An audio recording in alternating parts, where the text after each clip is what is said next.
Hey there, I'm Elliot and welcome back to 3D Explain, where we untangle the technical spaghetti of additive manufacturing one topic at a time.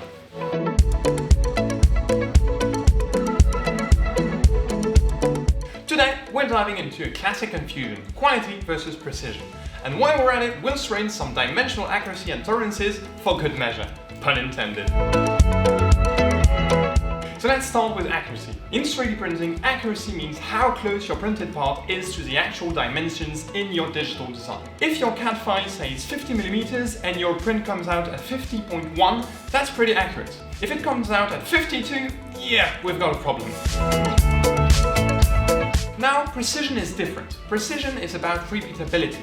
If you print the same part 5 times and they all come out at 50.1mm, even if they're all slightly off, that's still precise. Basically, accuracy is hitting the target. Precision is hitting the same spot every time, even if it's the wrong one. And that brings us to tolerances. These are the allowed differences between your design and the actual printed part.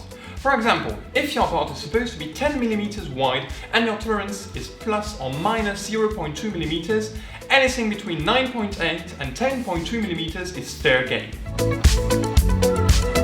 Now, here's the twist: quality. Quality is a bit fuzzier.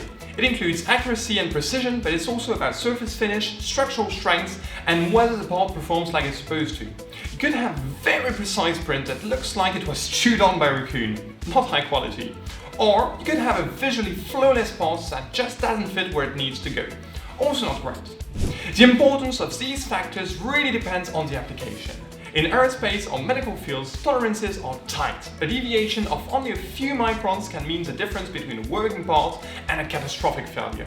Meanwhile, for a concept prototype or a cosplay prop, being off by half a millimeter, who cares? It still looks cool. Also, not all 3D printing technologies perform the same. SLA and DLP are known for great detail and high accuracy, while FDM is more about speed and affordability, but might need a bit more tweaking to get precision dialed in. And then you've got industrial systems like SLS or DMLS, where the tolerances are tight, but the post-processing does a lot of the heavy lifting.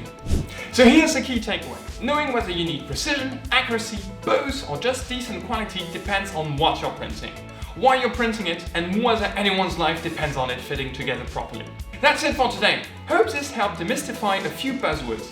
Let me know in the comments below what topic you'd like me to explain next. See you next time on 3D Explain, and by then, happy printing!